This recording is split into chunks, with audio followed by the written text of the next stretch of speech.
Isang gabi ng lagablab, kinuha nila ang lahat sa akin, ang aking pangalan, ang aking yaman, at maging ang aking mukha. Habang ako ay nag-aapoy sa gitna ng silid, narinig ko ang tawa ni Fatima kasabay ng paghalik ng aking katipan sa impostorang si Gail. Akala nila ay abo na ako, ngunit ang abong ito ay muling mabubuo bilang sari, ang katulong na magsisilbi ng inyong huling hapunan. Sino nga ba ang tunay na halimaw? Ang babaeng may sunog na mukha o ang mga taong may sunog na kaluluwa? Sana ay hindi na lang siya nagising mula sa pagkakasunog ng mansyong ito dahil ang mukha niya ay isang sumpa sa paningin ng mga taong mararangal. Ang boses na yon, na kasing talas ng labaha at kasing lamig ng yelo, ay nanggaling sa mga labing dati ay itinuturing ni Anika na kapatid, si Gali.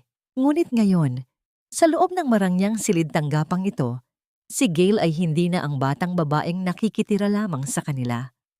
Siya na ang nagmamay-ari ng pangalan ni Anika, ng kanyang mga hiyas, at maging ng lalaking pinakamamahal niya. Sa labas ng pinto, nakatayo si Anika, na ngayon ay kilala bilang Sari, ang katulong na may uling sa balat at peklat sa kalahati ng kanyang mukha. Nanginginig ang kanyang mga kamay, habang hawak ang isang pilak na platera. Sa ibabaw nito ay ang paboritong kape ni Gayle, na tinimpla ni Sari ng may sobrang ingat, tinitiyak na ang tamis ay sapat lamang para sa amo, na dati ay kanyang kalaro.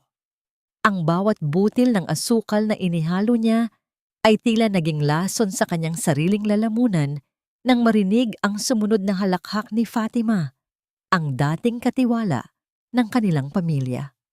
Hayaan mo na ang basurang yon, Gale. Ang mahalaga, sa paningin ni Walton at ng buong mundo, ikaw ang Anika de Silva na nakaligtas sa apoy. Ang Sari na yan ay isang multo na lamang na walang puwang sa liwanag, wika ni Fatima na may halong mapait na tagumpay sa bawat salita. Dahan-dahang sumilip si Sari sa siwang ng pinto. Doon, nakita niya si Walton, ang kanyang Walton. Nakaupo ang lalaki sa tabi ni Gail, hawak ang kamay ng impostora habang nakatingin dito ng may labis na pag-aalala.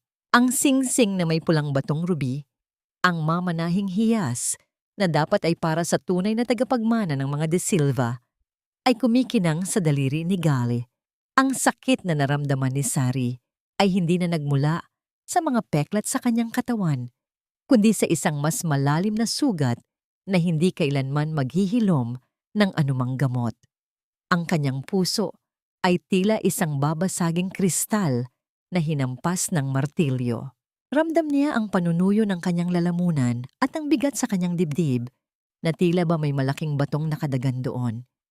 Ang platerang hawak niya ay unti-unting hiwalay sa kanyang mga daliri. Ngunit bago pa ito lumikha ng anumang ingay sa sahig, ay mahigpit niya itong niyakap sa kanyang dibdib. Ang init ng kape ay tumagos sa kanyang manipis na uniforme. Nakakapaso? Ngunit mas masakit pa rin ang apoy ng kataksilan na nag-aalab sa loob ng silid na yon. Tila bumalik ang kanyang gunita sa gabing iyon ng lagablab. Ang amoy ng usok, ang mga hiyaw na walang nakarinig, at ang mukha ni Fatima habang isinasara ang pinto ng kanyang silid upang hayaan siyang mamatay. Sa sandaling iyon, ang takot ay napalitan ng isang madilim at malamig na determinasyon. Sa ilalim ng kanyang bulsa, naramdaman niya ang maliit at malamig na bote ng likidong kanyang itinago. Isang patak para sa hustisya o isang buong bote para sa kamatayan. Nabalik lamang ang diwa ni Sari nang marinig ang yabag ng mga paa patungo sa pinto. Mabilis siyang yumuko, itinago ang kanyang mukha sa likod ng kanyang mahabang buhok at umatras sa dilim ng pasilyo. Siya ay naging isang anino sa sarili niyang tahanan, isang alipin sa kahariang dati, ay siya ang reyna. Habang naglalakad palayo, ang bawat hakbang ni Sari ay tila pagbaon ng karayom sa kanyang sariling kaluluwa. Tumingala siya sa langit na natatakpan ng bubong ng Villa de Silva, ang kanyang mga mata ay tuyo, ngunit ang kanyang puso ay basang-basa ng sariling dugo. Hanggang kailan ako mananatiling isang bangkay na humihinga sa ilalim ng mga paa ng mga taong pumatay sa aking pagkatao?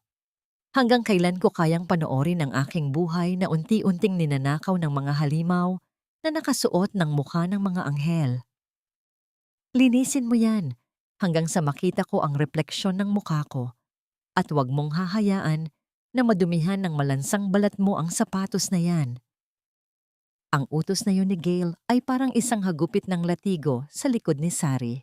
Nakaluhod ang tunay na tagapagmana ng Villa de Silva sa malamig na sahig ng beranda. Hawak ang isang mamahaling sapatos na gawa sa balat ng baka. Ang tunog ng magaspang na tela na kumikiskis sa sapatos ay ang tanging maririnig sa katahimikan ng hapon. Isang ritmong puno ng pagtitimpi at pait. Sinadya ni Gail na itapak ang kanyang paa sa kamay ni Sari habang ito ay nagpupunas. Naramdaman ni Sari ang talim ng takong na bumaon sa kanyang balat, ngunit wala siyang binitiwang kahit anong tunog. Ang sakit sa kanyang pisikal na katawan ay wala pa sa kalingkingan ng hapdi sa kanyang dangal. Bakit ba kasi ang bagal mo? You know that Walton is coming for dinner, right? Ayokong makita niya na ang dumi ng paligid ko dahil sa pagong na katulad mo. Patuloy ni Gail habang tinitingnan ang kanyang sarili sa maliit na salamin.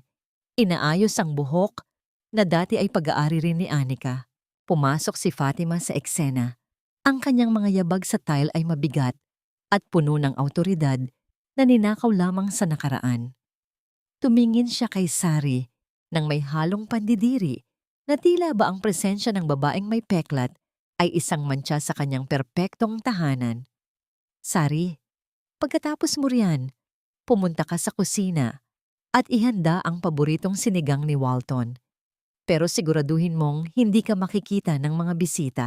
Utang na loob mo sa amin ang buhay mo. Kaya wag mong ipahiya ang pamilyang ito sa harap ng mapapangasawa ng anak ko. Isipin mo na lang, sino bang magtitiyaga sa isang tulad mo na parang galing sa impyerno ang mukha? Ang mga salita ni Fatima ay parang mga uod na gumagapang sa isipan ni Sari. Gaslighting sa pinakamasakit na paraan. Pinapaniwala siya na ang kanyang pagkakaligtas ay isang pabor mula sa mga taong mismong nagtangka sa kanyang buhay. Huminga ng malalim si Sari. Ang kanyang mga kuko ay bumaon sa telang hawak niya. Gusto niyang sumigaw. Gusto niyang sabihin na siya ang tunay na Anika. Ngunit alam niyang ang katotohanan ay nangangailangan ng tamang panahon. Nang magdapit hapon, habang abala ang lahat sa paghahanda para sa hapunan, tumakas sandali si Sari patungo sa maliit na altar sa likod ng bahay. Doon, sa gitna ng mga halamang hindi na naalagaan, ay may isang namumukadkad na puno ng sampagita. Pumitas siya ng isang maliit na bulaklak. Ang bango nito ay nagdala sa kanya sa mga alaala ng kanyang yumaong ama. Dahan-dahan niyang inilapag ang bulaklak sa paanan ng estatwa ng Birhen. Gabayan niyo po ang aking mga kamay, bulong niya sa wikang Tagalog na puno ng pait. Huwag niyo pong hayaang lamunin ng dilim ang aking puso bago ko mabawi ang lahat. Habang pabalik siya sa kusina, lumingon siya sa hardin at doon niya nakita si Walton. Nakatayo ang lalaki sa ilalim ng liwanag ng buwan. Mukhang malalim ang iniisip. Tila may hinahanap ang kanyang mga mata sa paligid ng mansyon na hindi niya mahanap kay Gay. Nagkatama ang kanilang mga paningin. Isang segundong tumigil ang mundo para kay Sari. Nakita niya ang pagkalito sa mga mata ni Walton. Ang tila pagkilala sa isang bagay na pamilyar sa kabila ng mga peklat na bumabalot sa kanyang muka. Sari? Mahinang tawag ni Walton. Ang boses niya ay nanginginig ng kaunti. Hindi sumagot si Sari. Agad siyang tumalikod at naglakad palayo. Ang kanyang puso ay tumitibok nang mabilis na tila isang tambol na nagbababala ng bagyo. Hindi pa ito ang oras. Hindi pa siya handang harapin ang lalaking mahal niya habang suot ang maskara ng isang alipin. Ngunit sa bawat hakbang niya palayo, naramdaman ni Sari ang tingin ni Walton na nakapako sa kanyang likuran. Isang tingin na puno ng pagdududa. Isang tingin na magsisimulang magbukas sa mga pintong Matagal nang ipinid ni na Fatima at Gale sa isang madilim at nakatagong sulok ng Villa de Silva kung saan ang amoy ng luma at maalikabok na kahoy ay humahalo sa samyo ng insenso. Naninirahan ang matandang si Lola Esmeralda. Siya ang dating yaya ni Anika, ang tanging taong nakakaalam sa bawat kanto ng mansyon. Ngunit ngayon ay binihag na ng kadiliman ang kanyang mga mata. Dahan-dahang pumasok si Sari sa silid ng matanda. Dala ang isang mangkok ng mainit na sabaw. Ang bawat hakbang niya sa sahig na gawa sa nara ay maingat. Tila ayaw gambalain ang katahimikan ng gabi. Ngunit bago pa man siya makalapit, ang matanda ay bahagyang lumingon. Ang kanyang mga walang buhay na mata ay tila nakatitig sa kaluluwa ni Sari. "Anika, ikaw ba yan, anak?" Ang paos na bulong ni Lola Esmeralda. Napatigil si Sari. Ang mangkok sa kanyang kamay ay bahagyang nanginginig. Naglilikha ng maliliit na alon sa ibabaw ng sabaw. "Sari po ito, Lola." Ang bagong katulong. Sagot niya sa boses na pilit na pinapatigas, kahit na ang kanyang puso ay tila gustong sumabog sa pait. Ngunit hindi natinag ang matanda. Iniabot nito ang kanyang tuyot at kulubot na kamay. Pilit na hinahanap ang presensya ng dalaga. Nang mahawakan ni Lola Esmeralda ang kamay ni Sari, dahan-dahan itong dumausdos patungo sa peklat sa kanyang braso at pagkatapos ay sa kanyang mukha. Sa halip na matakot o madiri, ang mga daliri ng matanda ay puno ng pagmamahal at pagkilala. May tatago ni na Fatima ang katotohanan sa buong mundo, ngunit hindi sa isang matandang bulag na ang puso ang nakakakita, wika ni Lola Esmeralda habang ang mga luha ay nagsisimulang gumulong sa kanyang pisngi. "Ang boses mo, Sari. Ang boses mo ay parang ambon sa gitna ng matinding tagtuyot sa aking pandinig. Ikaw ang aking alaga. Ikaw ang tunay na anak ng mansyong ito." Sa sandaling iyon, ang pader na itinayo ni Sari sa paligid ng kanyang puso ay tuluyang gumuho. Lumuhod siya sa paanan ng matanda at doon ibinuhos ang lahat ng kanyang dusa. "Lola, bakit nila ito ginawa sa akin? Bakit kinuha nila ang lahat, pati ang mukha ko?" "Huwag kang mawalan ng pag-asa, anak," ang mahinahong sagot ng matanda. "Ang katotohanan ay parang tubig. Laging nakakahanap ng paraan para lumabas. Sa silid ng iyong ina, sa likod ng malaking larawan ng Madonna, mayroong isang lihim na laging nakatago. Doon mo hanapin ang kasagutan." Gamit ang impormasyong yon, dahan-dahang nagtungo si Sari sa silid ng kanyang ina na matagal nang nakakandado. Ang bawat pag-ikot ng susi sa lumang kandado ay tila isang babala sa gitna ng gabi. Maingat siyang pumasok, ang hangin sa loob ay malamig at puno ng amoy ng gamot at kalungkutan. Nakita niya ang kanyang ina, payat at walang malay sa ibabaw ng kama, tila isang rebulto ng hapis. Dali-dali niyang hinanap ang larawan ng Madonna. Nang maialis niya ito, tumambad ang isang maliit na siwang sa dingding. Doon, nakuha niya ang isang liham na tila tinangkaring sunugin noon. Sa bawat salitang kanyang nababasa sa ilalim ng liwanag ng buwan, ang kanyang galit ay lalong nag-aalab. Ito ay isang dokumento na nagpapatunay na ang sunog ay hindi aksidente, kundi isang planadong krimen ni na Fatima upang makuha ang mana. Ngunit bago pa man niya maitago ang liham, ang matinis na boses ni Gale ay pumunit sa kapayapaan ng silid mula sa pasilyo. "Sari, alam kong narito ka sa loob. Napakalaswa ng iyong tapang para pasukin ang kwarto ng aking ina."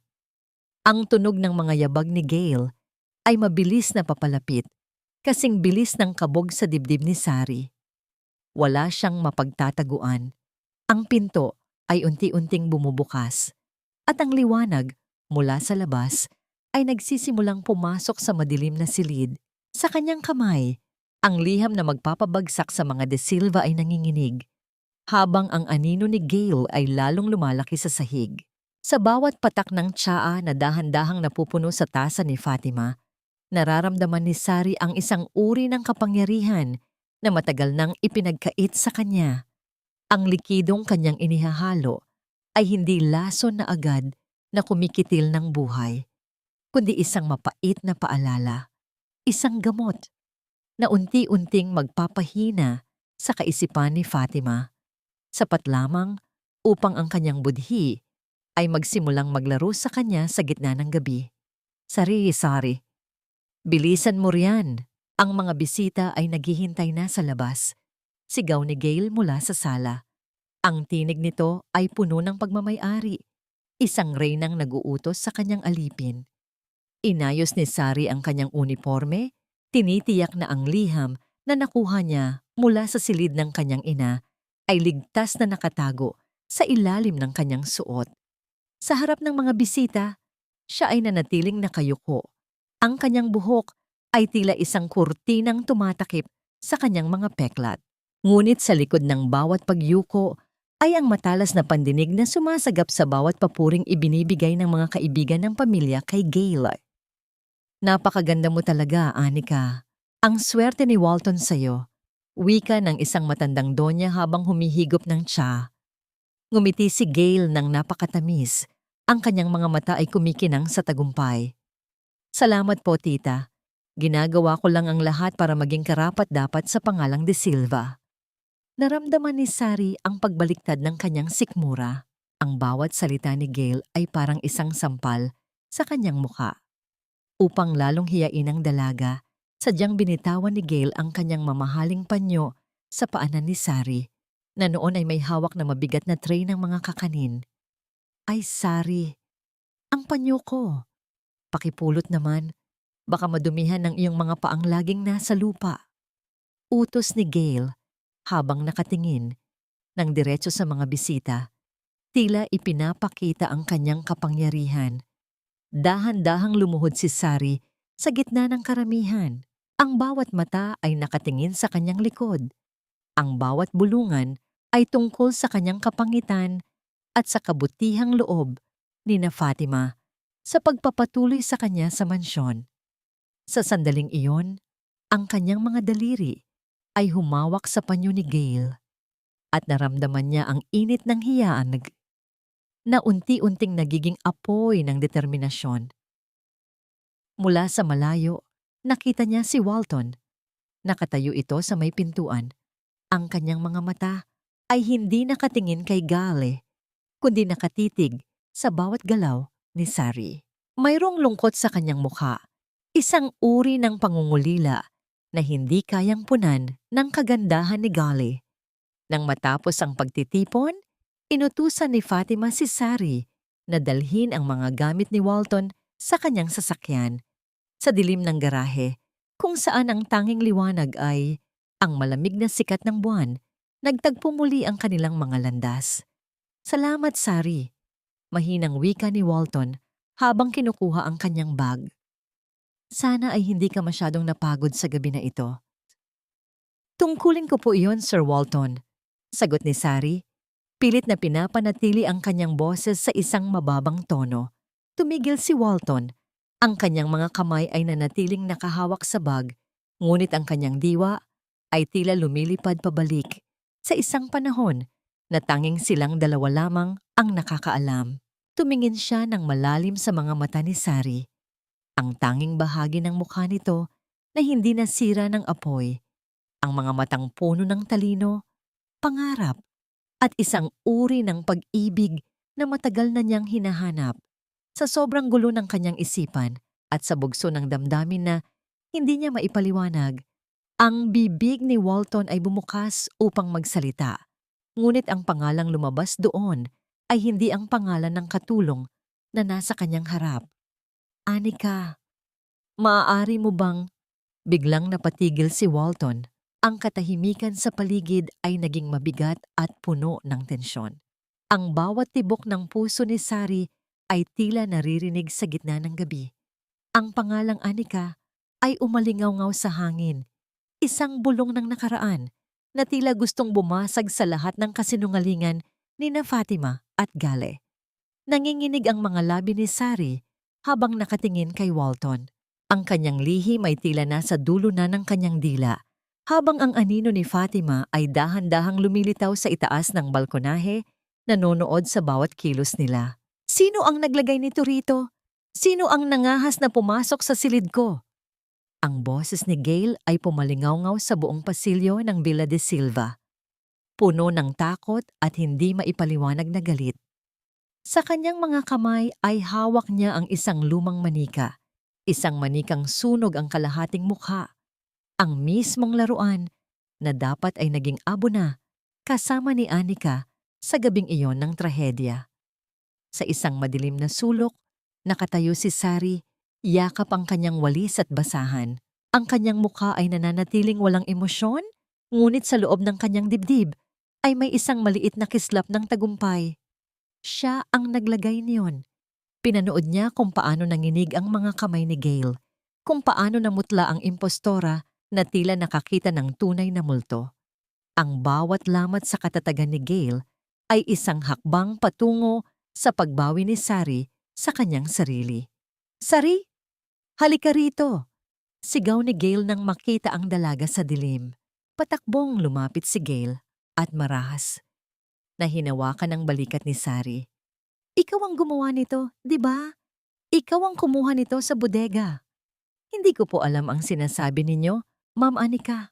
Mahinahong sagot ni Sari, pilit na pinatitibay ang kanyang boses kahit na ang kuko ni Gail ay bumaon na sa kanyang balat. Ngayon ko lang po nakita ang manikang iyan. Sinungaling! Isang malakas na tulak ang ibinigay ni Gail kay Sari, naging dahilan upang mapaupo ang dalaga sa sahig. Ang kanyang tuhod ay tumama sa matigas na kanto ng mesa at isang matalim na hapdi ang gumuhit sa kanyang binti. Eksaktong sa sandaling iyon ay pumasok si Walton. Nanlaki ang kanyang mga mata nang makita si Sari na nasa sahig at si Gail na tila nawawala sa sarili habang hawak ang sunog na manika. Gail, ano ang nangyayari rito? Bakit mo sinasaktan si Sari? Mabilis na lumapit si Walton at inalalayan si Sari na tumayo. Mayroong galit sa kanyang tono na bihirang marinig ni Gail. Walton, tinitingnan niya ako ng masama. At ang manikang ito, pilit niya akong tinatakot. Depensa ni Gail, pilit na nagpapaiyak upang makuha ang simpatya ng kanyang katipan. Ngunit hindi tumingin si Walton kay Gail. Ang kanyang pansin ay nakatuon lamang sa mukha ni Sari na nadumihan ng uling mula sa paglilinis ng tsimenea kanina. Dahan-dahan, kinuha ni Walton ang kanyang malinis na panyo. Sa harap ng nanlilisik na mga mata ni Gail, maingat at banayad na pinunasan ni Walton ang pisngi ni Sari. Ang bawat dampi ng tela ay tila isang kuryenteng dumadaloy sa katawan ni Sari. Isang haplos na puno ng pagkilala at pag-iingat na tila ba ang babaeng nasa harap niya ay isang mamahaling hiyas na hindi dapat mabasag. Hindi mo nararapat na tratuhin ng ganito, Sari. Bulong ni Walton sa boses na tanging silang dalawa lamang ang makakarinig.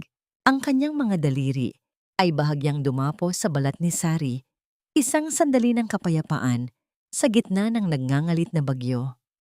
Habang nangyayari ito, sa kabilang panig ng mansyon, si Fatima ay nakakulong sa kanyang silid. Ang kanyang kaisipan ay tila isang magulong sinulid dahil sa tsaa na patuloy na ibinibigay ni Sari. Naririnig niya ang mga bulong sa hangin, ang mga kalampag sa kisame na tila mga yabag ng isang taong matagal nang pumanaw. Ang kanyang paranoia ay umabot na sa rurok. Kailangang mawala ang babaeng yon. May alam siya. Nararamdaman ko, bulong ni Fatima sa kanyang sarili habang nanginginig ang mga labi. Dahil sa matinding hinala, dahan-dahang nagtungo si Fatima sa maliit at masikip na quarters ng mga katulong. Habang wala si Sari, hinalughog niya ang bawat sulok ng kama nito, ang bawat bitak sa dingding. At doon, sa ilalim ng luma at manipis na una ni Sari, naramdaman ng kanyang mga daliri ang isang matigas at malamig na bagay. Dahan-dahan niyang inilabas ang isang maliit na bote ng madilim na likido. Walang label, walang pangalan, ngunit ang amoy nito ay sapat na upang magpatindig ng balahibo ni Fatima. Huli ka! Bulong ni Fatima. Ang kanyang mga mata ay nanlilisik sa dilim habang hawak ang ebidensya na maaring magpadala kay Sari sa impyerno bago pa man nito matapos ang kanyang paghihiganti. Hindi na siya magtatagal, Sari. Ang bawat hininga niya ay parang isang kandilang unti-unting nauubos sa gitna ng madilim na pasilyo. Ang bulong na yon ni Lola Esmeralda sa loob ng tahimik na silid ng ina ni Anika ay tila isang hatol ng kamatayan. Nakatayo si Sari sa gilid ng kama, hawak ang isang basang bimpo na ginagamit niya upang punasan ang noo ng kanyang ina. Ang bawat haplos niya ay puno ng pag-iingat. Tila ba natatakot siyang baka sa isang maling galaw ay tuluyan ng maputol ang manipis na ugnayan ng kanyang ina sa mundong ito. Sa labas ng silid, naririnig ang tawanan ni na Fatima at Gayle habang nagpaplano para sa darating na kasal.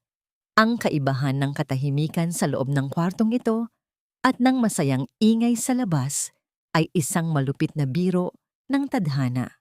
Naramdaman ni Sari ang bigat ng maliit na bote sa kanyang bulsa, ang boteng naglalaman ng kanyang huling baraha. Isang patak at mawawala ang lahat ng sakit. Isang patak at makakamit niya ang hustisya. Ngunit sa bawat tingin niya sa mapayapang mukha ng kanyang ina, ang kanyang kamay ay nanginginig. Kung magiging mamamatay tao ako, Nay, magiging karapat-dapat pa rin ba akong tawaging anak ninyo? Mahinang bulong ni Sari sa wikang Tagalog na tanging ang hangin lamang ang nakakaalam. Dahil sa bigat ng kanyang nararamdaman, lumabas si Sari sa hardin upang huminga. Ang gabi ay malamig at ang mga bituin ay tila mga matang nagmamasid sa kanyang bawat hakbang. Doon, sa ilalim ng matandang puno ng nara, nakita niya si Walton. Hindi ito ang unang pagkakataon na natagpuan niya ang lalaki sa dilim. Tila ba kapwa sila may mga aninong pilit na tinatakasan. Masyadong malalim ang iniisip mo para sa ganitong oras, Sari. Wika ni Walton nang hindi tumitingin sa kanya. Ang kanyang boses ay puno ng pagod. Isang uri ng pagod na hindi nakukuha sa trabaho kundi sa pagpapanggap. Ganoon din po kayo, Sir Walton, sagot ni Sari habang dahan-dahang lumalapit. Bakit po kayo naririto sa halip na nasa tabi ng inyong mapapangasawa? Isang mapait na nangiti ang gumuhit sa mga labi ni Walton. Ang babaeng nasa loob. Minsan pakiramdam ko ay isang estranghero siya. Hinahanap ko ang Anika na nakilala ko noon. Ang Anika na ang puso ay kasing bango ng mga bulaklak sa hardin na ito. Ngunit sa tuwing titingnan ko siya, wala akong makita, kundi kawalan. Tumingin si Walton ng diretso sa mga mata ni Sari. Sa ilalim ng liwanag ng buwan, ang mga peklat sa mukha ni Sari ay tila naging mga guhit ng isang mapait na kasaysayan. Pero ikaw, Sari, sa bawat kilos mo, sa bawat salitang binibitawan mo, tila ba may naririnig akong alingaw-ngaw ng nakaraan? Masyado bang masama na mas komportable ako sa piling ng isang katulong kaysa sa babaeng pakakasalan ko? Hindi nakapagsalita si Sari. Ang kanyang puso ay tumitibok ng mabilis, isang halo ng takot at ligaya na hindi niya dapat maramdaman. Gusto niyang isigaw ang katotohanan. Gusto niyang yakapin si Walton at sabihing siya ang babaeng hinahanap nito. Ngunit ang anino ng lason at ang kanyang mga sugat ay nagsisilbing pader sa pagitan nilang dalawa. Napansin ni Walton ang panginginig ng mga balikat ni Sari. Nang hindi nag-iisip, hinawakan niya ang mga kamay ng dalaga, ang mga kamay na magaspang dahil sa pagtatrabaho ngunit puno ng init na hindi niya maramdaman kay Gale. Dahan-dahan, sa gitna ng katahimikan ng gabi, iniyuko ni Walton ang kanyang ulo at banayad na idinampi ang kanyang mga labi sa likod ng palad ni Sari. Isang halik na puno ng paggalang, pangungulila at isang uri ng pag-ibig na lumalampas sa anyo ng mukha. Naramdaman ni Sari ang mainit na luha na pumatak mula sa kanyang mga mata patungo sa kanilang magkahawak na kamay.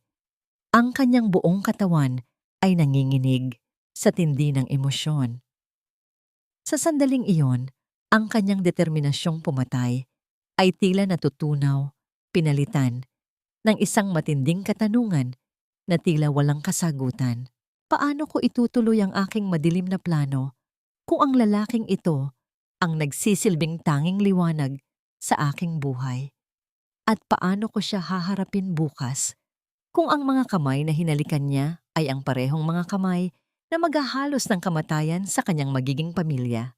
Hindi ka nababagay sa puting bestidong ito, Sari, dahil ang dumi ng iyong mga peklat ay hindi na kailanman matatanggal ng anumang sabon sa mundo.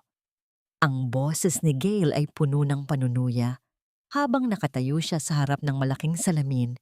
Suot ang isang mamahaling puting gown na gawa sa pinakamahusay na sutla. Habang sinasabi niya ang mga salitang iyon, nakaluhod si Sari sa kanyang paanan. Tinitiis ang bawat tusok ng mga aspile sa kanyang mga daliri habang inaayos ang laylayan ng damit na dapat ay siya ang nagsusuot. Ang bawat tahi ng bestidong iyon ay tila isang sugat na muling bumubuka sa puso ni Sari.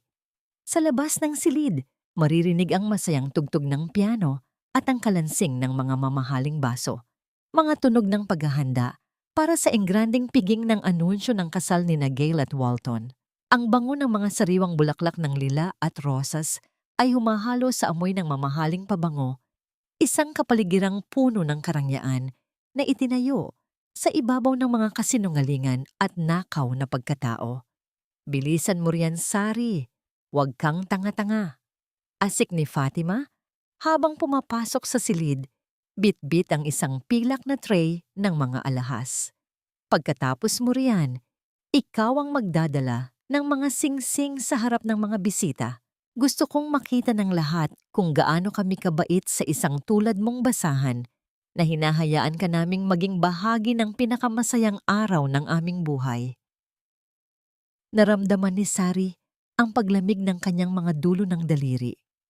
Ang pilit na pagpapahiya sa kanya sa harap ng maraming tao ay isang paraan ni Fatima upang lalong ibaon ang kanyang loob sa lupa.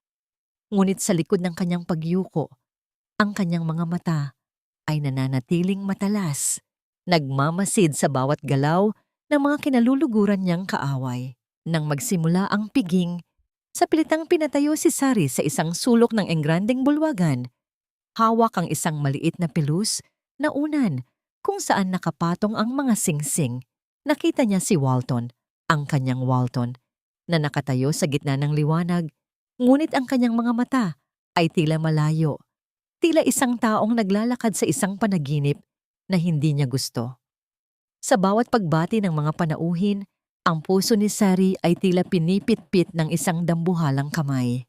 Ngunit ang tunay na pasakit ay dumating nang magtungo siya sa kusina upang kumuha ng mainit na tubig para sa kanyang ina. Sa madilim na pasilyo patungo sa quarters ng mga katulong, narinig niya ang mahinang bulungan ni Fatima at Gail sa loob ng pantry. "Nay, kailangan na ba nating gawin iyon agad pagkatapos ng kasal?" Tanong ni Gail. Ang kanyang boses ay nanginginig ng kaunti. "Kailangang mawala na ang pabigat na yon, Gail." Ang malamig na sagot ni Fatima na tila ba ang buhay ng isang tao ay isang mantsa lang na kailangang burahin. Kapag natapos na ang seremonya at nakuha mo na ang pirma ni Walton sa mga dokumento ng ari-arian, hindi na natin kailangan ang kanyang tunay na ina. Isang huling dosis ng gamot na ating inihahalo sa kanyang pagkain at magiging malaya na tayo sa anino ng mga De Silva habang buhay. Napatigil ang mundo ni Sari. Ang balde ng tubig sa kanyang kamay ay muntik ng mabitawan, ngunit ang kanyang buong katawan ay nanigas sa tindi ng hilakbot. Hindi lamang ang kanyang pangalan ang ninakaw nila. Balak din nilang kitilin ang huling piraso ng kanyang buhay, ang kanyang ina. Dali-dali siyang tumakbo patungo sa silid ng kanyang ina. Doon, nakita niya ang isang mangkok ng sabaw na inihanda ng isa pang katulong sa ilalim ng utos ni Fatima. Inilapit ni Sari ang kanyang ilong sa sabaw at isang pamilyar na amoy ng chemical ang sumurot sa kanyang pandinig. Isang amoy na kasing talim ng kamatayan. Habang nakatingin sa kanyang inang mahimbing na natutulog at walang malay sa panganib, ang bawat hibla ng pagkatao ni Sari ay nanginginig sa puot at takot. Ang oras ay hindi na niya kaibigan. Ang bawat detik ng orasan ay tila isang hakbang patungo sa bangin. Paano ko maililigtas ang aking ina sa gitna ng bahay na ito na puno ng mga ahas kung ang bawat kilos ko ay binabantayan at ang bawat salita ko ay itinuturing na basura?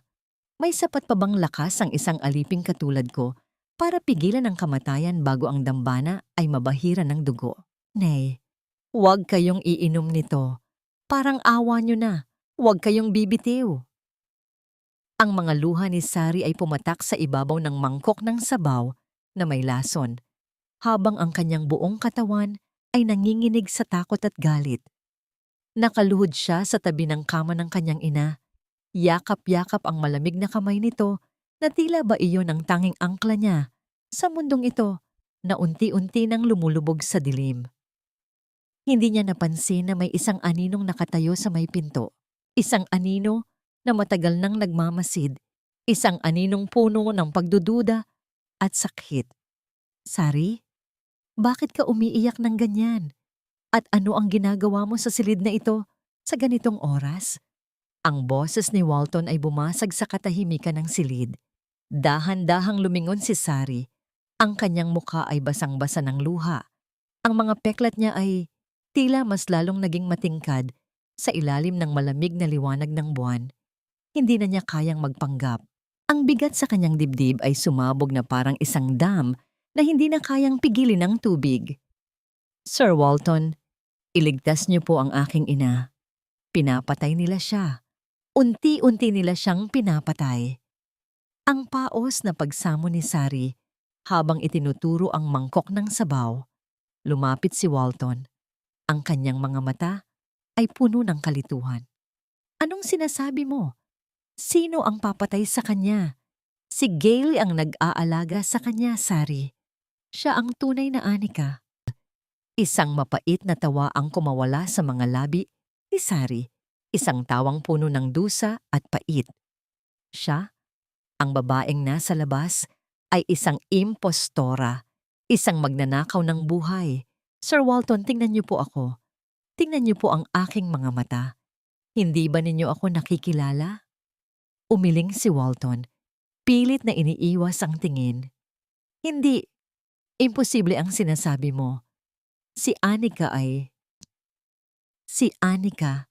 may maliit na peklat sa likod ng kanyang kanang tainga mula sa pagkakahulog natin sa puno noong tayo ay 10 taong gulang pa lamang. Isang lihim na tanging tayo lamang ang nakakaalam dahil natatakot tayong mapagalitan ni Papa, wika ni Sari sa boses na biglang naging mahinahon ngunit puno ng awtoridad ng katotohanan. Tila tumigil ang pag-ikot ng mundo para kay Walton. Dahan-dahan niyang itinaas ang kanyang nanginginig na kamay at hinawi ang buhok ni Sari sa likod ng kanyang tainga. Doon, sa kabila ng mga bagong peklat mula sa sunog, ay naroon pa rin ang maliit at puting marka ng kanilang kabataan. Anika, ikaw ba talaga yan? Ang bulong ni Walton. Ang kanyang boses ay nanginginig sa tindi ng emosyon. Ang bawat piraso ng puzzle ay biglang nabuo sa kanyang isipan. Ang pamilyar na amoy ng sampagita, ang paraan ng kanyang pagsasalita, at ang koneksyon na naramdaman niya sa unang pagkakataon na nakita niya ang mga mata ni Sari. Walton, kinuha nila ang lahat sa akin. Hikbi ni Sari habang isinusubsob ang kanyang mukha sa mga palad ni Walton. Ang mukha ko, ang pangalan ko, at ngayon, pati ang buhay ni nanay. Akala ko ay hindi mo na ako makikilala. Akala ko ay habang buhay na akong magiging isang anino sa dilim.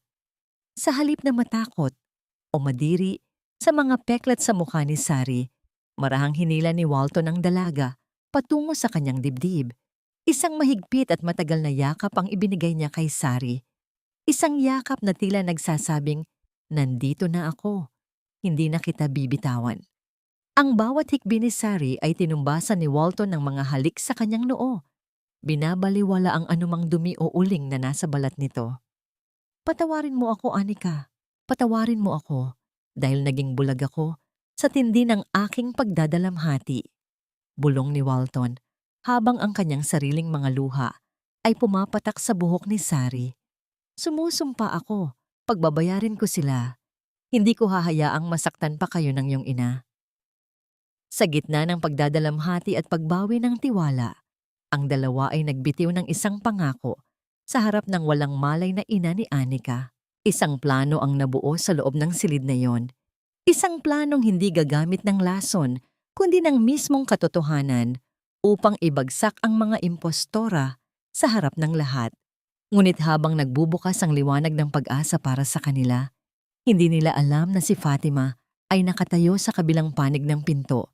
Hawak ang susi ng mansyon at ang kanyang mga mata ay nanlilisik sa galit nang marinig ang pagtatapat ng dalawa.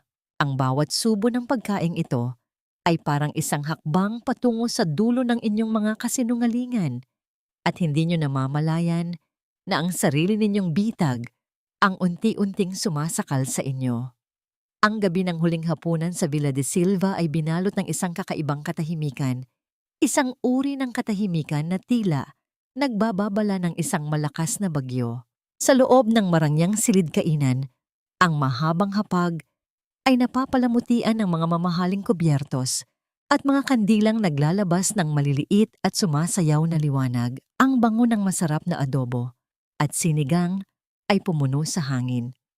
Ngunit para kay Sari, ang amoy na ito ay humahalo sa pait ng mga alaala ng kanyang amang pumanaw. Maingat na inihain ni Sari ang mga putahe sa harap ni na Fatima, Gail at Walton.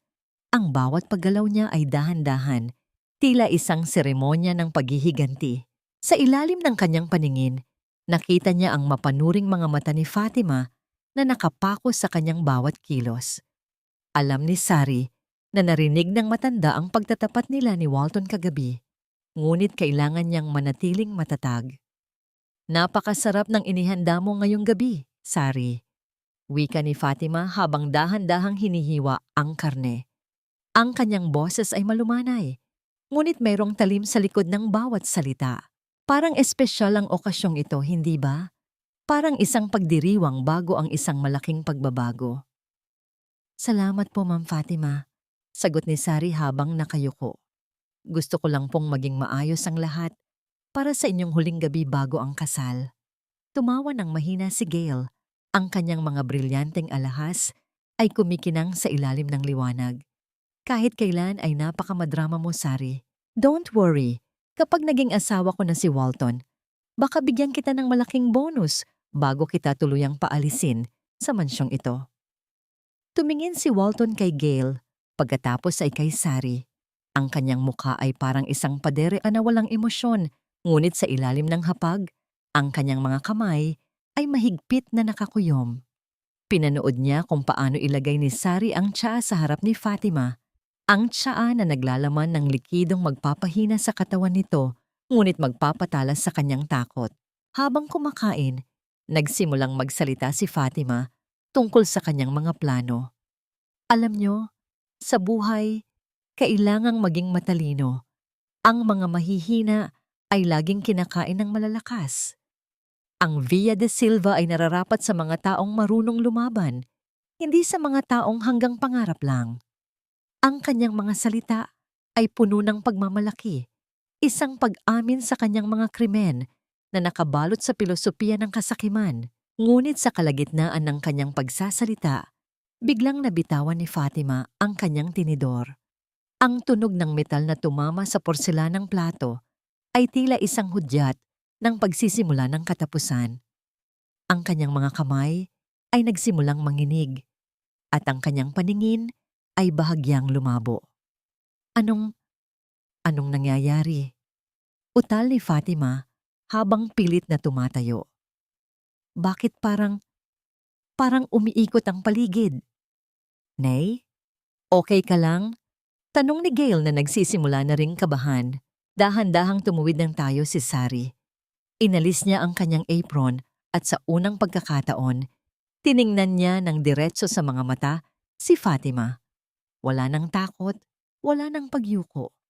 Ang kanyang mga mata ay nagnininga sa katotohanan na matagal na niyang ikinubli. Ang lason na ibinibigay niyo kay nanay ay dahan-dahang bumabalik sa inyo, Fatima. Ang malamig na wika ni Sari. Hindi ito pamatay, ngunit ito ay magbubukas sa inyong bibig upang sabihin ang lahat ng dumi na inyong itinago sa loob ng maraming taon. Nanlaki ang mga mata ni Gail. Walton, ano ang ginagawa ng katulong na ito? Tawagan mo ang mga bodyguard. Ngunit hindi gumalaw si Walton. Nanatili siyang nakaupo, nakatingin, nang may matinding puot sa dalawang babaeng sumira sa buhay ng taong mahal niya. Ang mga bodyguard ay wala na rito, Gail. At ang mga pulis, sila ay nasa labas na, nakikinig sa bawat salitang lumalabas sa bibig ng iyong ina. Isang malakas na kalampag ang narinig mula sa pintuan ng mansyon. Ang mga anino ng mga awtoridad ay nagsimulang aninag sa bintana. Ngunit sa gitna ng kaguluhan, mabilis na dumukot si Fatima sa kanyang bulsa. Isang malamig at itim na bakal ang kanyang inilabas. Isang baril na nakaturo ng diretso sa dibdib ni Sari. Kung babagsak ako, isasama kita sa impyerno, Anika. Sigaw ni Fatima habang ang kanyang nanginginig na daliri ay nakapatong na sa gatilyo. Ang bawat kasalanan ay may kabayaran, Fatima.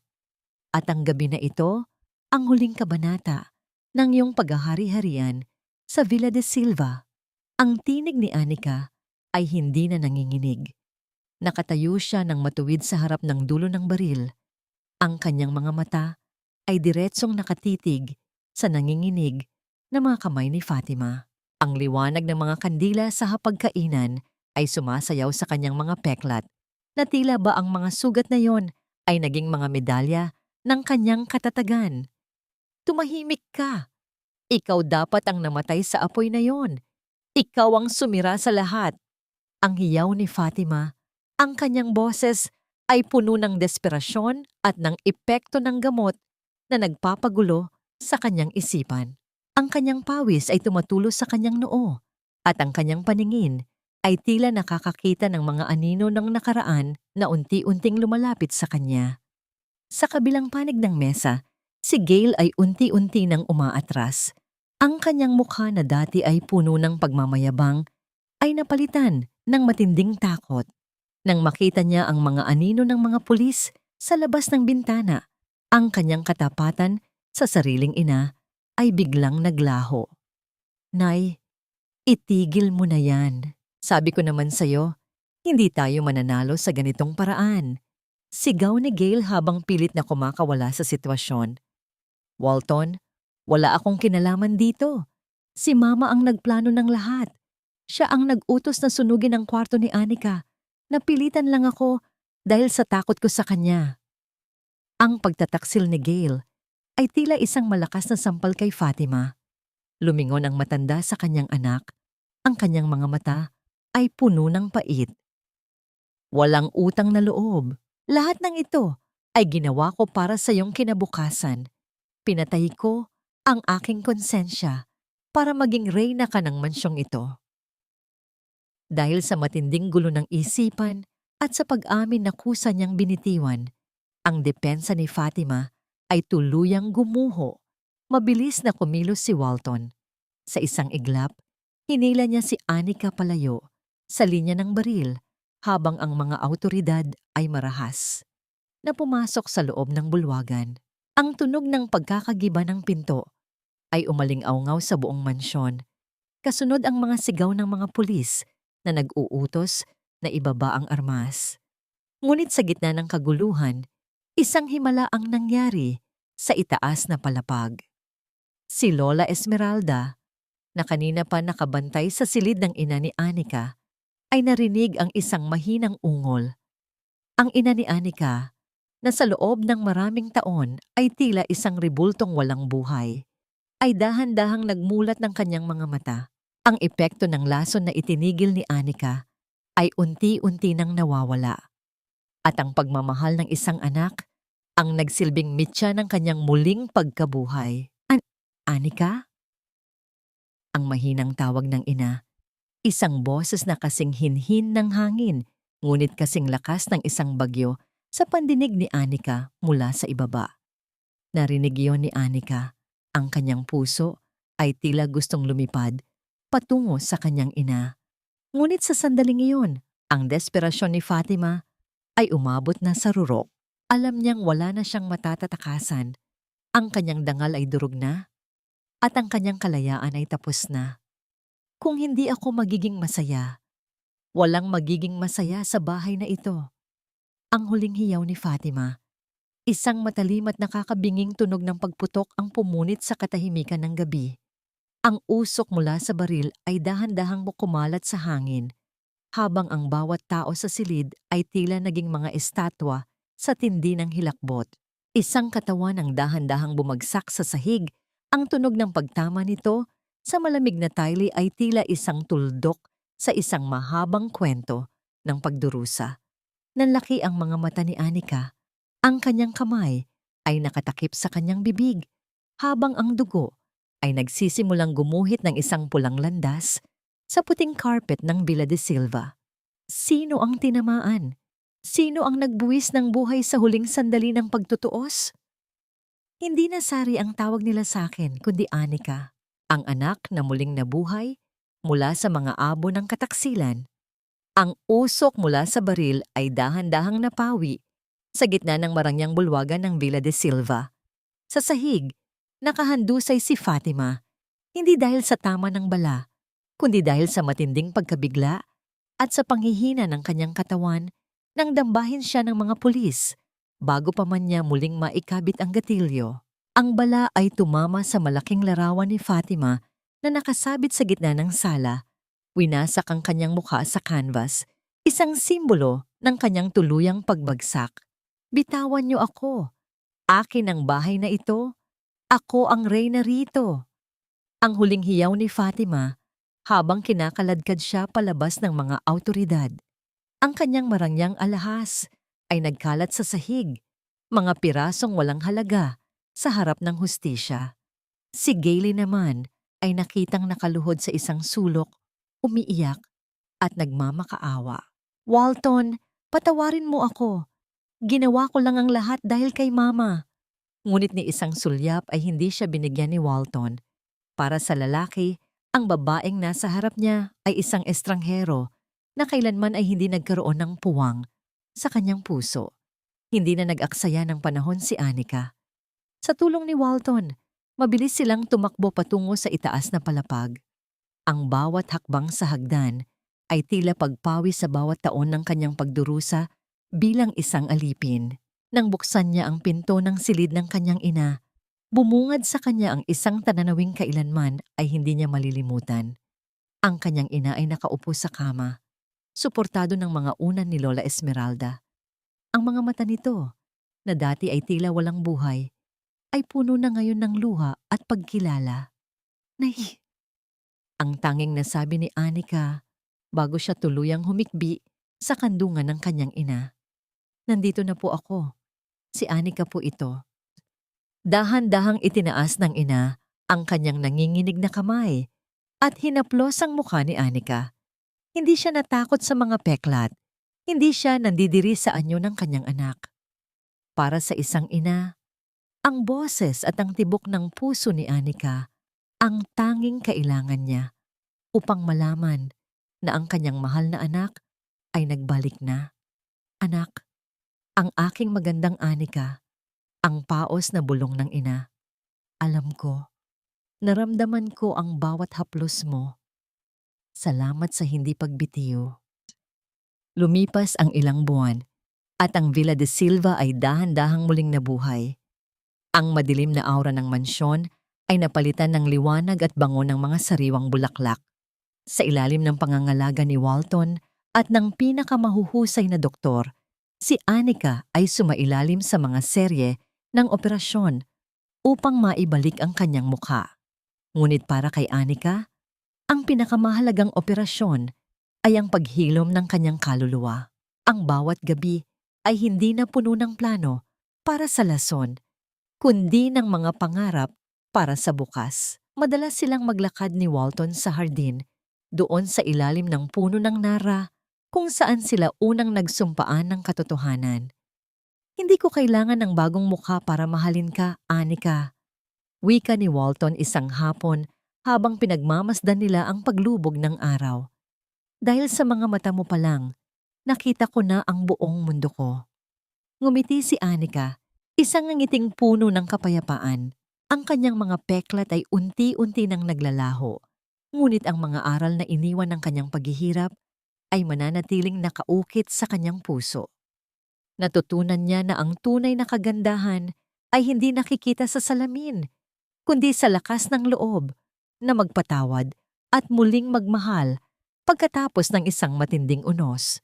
Ang hustisya ay nakamit na. Si Fatima at Gal ay nahaharap sa habambuhay na pagkabilanggo para sa kanilang mga krimen. Ngunit para kay Anika, ang tunay na tagumpay ay hindi ang makitang nagdurusa ang kanyang mga kaaway, kundi ang makitang muling nakangiti ang kanyang ina sa gitna ng kanilang muling nabuong tahanan. Ang bawat peklat sa aking balat ay naging mapa ng aking paglalakbay mula sa apoy ng pagtataksil patungo sa bukal ng pagpapatawad. Isang taon ang mabilis na lumipas mula nang muling magliwanag ang Villa de Silva.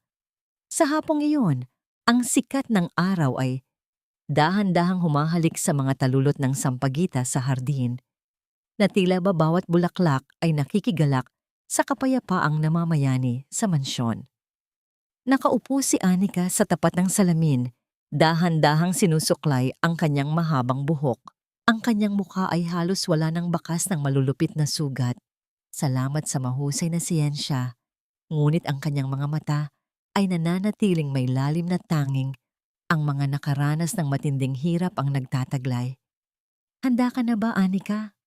Ang malambing na tanong ni Walton habang dahan-dahang lumalapit at ipinapatong ang kanyang mga kamay sa balikat ng asawa.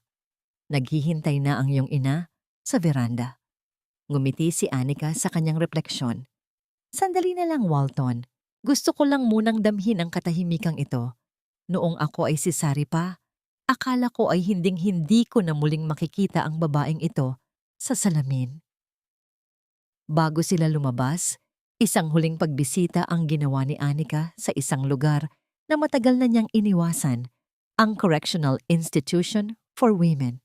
Doon, sa likod ng matitigas na rehas at malamig na pader, ay naroon ang dalawang babaeng minsang sumira sa kanyang buhay. Nakita niya si Gail, na ngayon ay wala na ang kinang ng mga alahas at mamahaling damit. Ang kanyang mga mata ay bakante, tila isang pusang nawawala sa gitna ng dilim. Si Fatima naman ay nananatiling nakaupo sa isang sulok, matigas pa rin ang mukha, ngunit ang kanyang mga balikat ay nakalaylay na.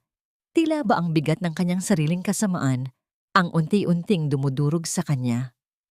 Hindi ako naparito upang pagtawanan kayo, ang mahinahong wika ni Anika sa harap ng rehas. Naparito ako upang sabihin na pinapatawad ko na kayo. Hindi dahil sa nararapat ninyo ang tawad, kundi dahil nararapat ang aking puso sa kapayapaan. Ang galit ay isang lason na ako mismo ang unang mamatay kung hindi ko itatapon. Walang imik ang dalawa, ngunit ang pagtulo ng luha sa mga mata ni Gal ay sapat na upang malaman ni Anika na ang kanyang mensahe ay nakarating. Ang pagpapatawad ay hindi nangangahulugan ng pagkalimot sa hustisya, kundi ang pagputol sa tanikala ng puot na nagbubuklod sa kanila. Pagbalik sa Villa de Silva, sinalubong sila ng kanyang ina, na ngayon ay malakas na at nakakalakad na ng maayos. Isang masayang hapunan ang naghihintay sa kanila, punong-puno ng tawanan at mga kwentong hindi na tungkol sa nakaraan, kundi sa darating na kinabukasan. Walton, salamat sa hindi pagsuko sa akin kahit noong ako ay isang anino lamang sa dilim. Bulong ni Anika habang magkahawak ang kanilang mga kamay sa ilalim ng bituin. Anika, ang pag-ibig ay hindi nakikita sa ganda ng mukha, kundi sa ganda ng kaluluwang nananatiling tapat sa kabila ng lahat. Ang sagot ni Walton bago niya banayad na idinampi ang kanyang mga labi sa noo ni Anika. Ang Villa de Silva ay hindi lamang isang gusali ng bato at kahoy. Ito ay naging simbolo ng isang pusong muling nabuo, ng isang dangal na muling nabawi, at ng isang pag-ibig na napatunayan sa gitna ng pinakamainit na apoy. Sa huli, ang katotohanan ang nagpalaya sa kanila at ang pagmamahal ang naghilom sa lahat ng sugat.